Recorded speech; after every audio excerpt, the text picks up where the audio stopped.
Tahun 2018 lalu, Badan Pusat Statistik atau BPS mencatat terdapat lebih dari 146 juta kendaraan yang digunakan di Indonesia.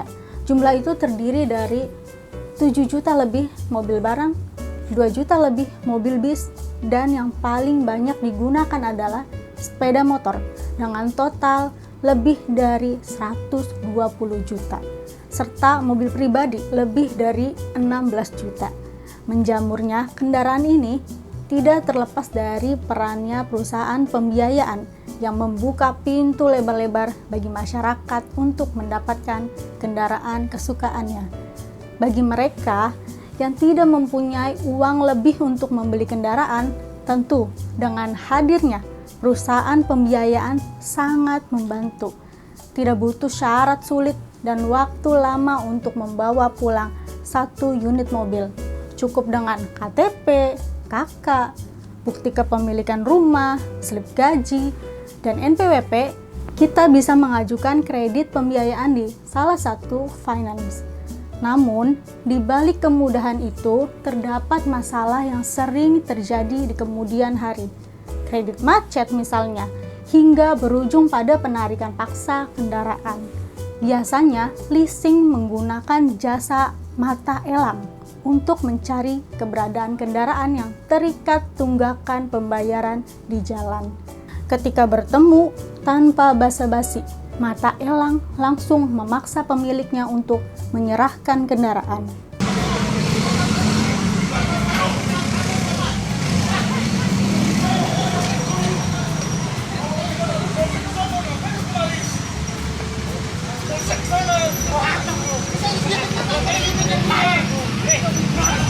Bahkan, tak jarang timbul cekcok, adu mulut, hingga berujung kontak fisik. Seperti yang terjadi pada Februari tahun lalu. Bentrok antara kelompok ojek online dengan dua mata elang di Jalan Pemuda, Kelurahan Rawamangun. Kejadian ini berawal saat mata elang merebut paksa salah satu ojol karena menunggak bayar cicilan. Sobat literatur, mengapa hal ini terjadi?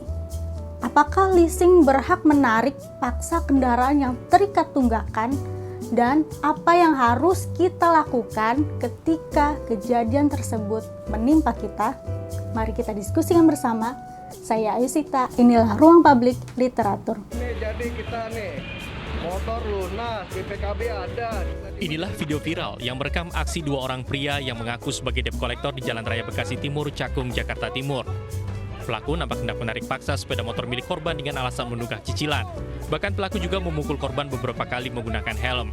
Sobat literatur, meskipun seseorang menunggak bayar cicilan kendaraan terhadap perusahaan pembiayaan atau orang yang kredit kendaraan telah diatur dalam Undang-Undang Nomor 42 Tahun 1909 tentang jaminan fidusia. Sementara fidusia adalah pengalihan hak kepemilikan benda atas dasar kepercayaan.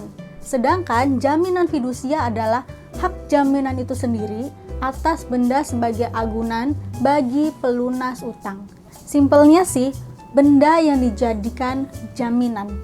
Dalam undang-undang ini, pihak perusahaan pembiayaan disebut sebagai kreditur atau orang yang diberi jaminan fidusia, sedangkan nasabah atau orang yang mengutang disebut debitur atau orang yang memberikan jaminan fidusia. Jadi, sobat literatur, orang yang mengajukan kredit kendaraan dengan DP akan dipinjamkan uang. Kemudian, setelah mendapatkan kendaraan tersebut, sebagai jaminan agar si debitur melunasi hutangnya, maka dibuatlah jaminan fidusia, yakni kendaraan itu sendiri yang menjadi jaminannya. Bila di kemudian hari si debitur tidak mampu melunasi hutangnya, maka ia wajib menyerahkan kendaraan tersebut dengan sukarela. Namun, apabila debitur tidak bersedia menyerahkan, leasing berhak mengambilnya dengan ketentuan Undang-Undang Jaminan Fidusia. Sobat literatur, perusahaan pembiayaan hanya boleh mengambil kendaraan atas dasar putusan pengadilan negeri terlebih dahulu. Hal ini sesuai dengan putusan Mahkamah Konstitusi nomor 18 garis miring PUU strip 17 garis miring 2018. Jadi, tentu tidak diperbolehkan mata elang merebut kendaraan di jalan begitu saja. Justru perbuatan itu melanggar hukum, yakni tindak pidana perampasan sesuai dengan pasal 365 KUHP. Sobat literatur, inilah tips menghadapi mata elang. Pertama, tanyakan identitasnya. Kedua, tanyakan kartu sertifikasi profesi dari APPI atau Asosiasi Perusahaan Pembiayaan Indonesia. Debt collector atau penagih utang atau yang biasa disebut mata elang harus memiliki sertifikasi profesi. Hal ini diatur dalam Peraturan Otoritas Jasa Keuangan atau POJK nomor 35 tahun 2018 tentang penyelenggaraan usaha perusahaan pembiayaan.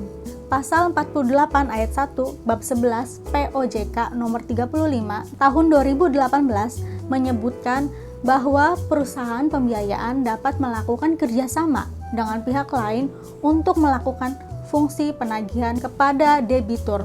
Lebih lanjut, pada pasal 48 ayat 3, huruf C yang menyebut pihak lain tersebut memiliki sumber daya manusia yang telah memperoleh sertifikasi profesi di bidang pembiayaan. Bagi debt collector yang tidak menunjukkan sertifikasi profesinya saat melakukan tugas, dapat dikenakan sanksi. Ketiga, harus punya surat kuasa dari perusahaan pembiayaan atau finance. Terakhir, harus ada sertifikat jaminan fidusia. Dengan adanya sertifikat jaminan fidusia memberikan kepastian hukum kepada debitur dan kreditur, sehingga keduanya dapat terlindungi haknya. Dalam Undang-Undang Jaminan Fidusia, diatur mekanisme dalam proses penarikan kendaraan. Debt collector tidak berhak mengeksekusi kendaraan jika tidak dilengkapi dengan sertifikat jaminan fidusia. Nah, begitu penjelasannya Sobat Literatur. Semoga pembahasan kali ini menambah wawasan Anda. Saya Aisyah pamit undur diri. Sampai jumpa lagi. Salam literasi.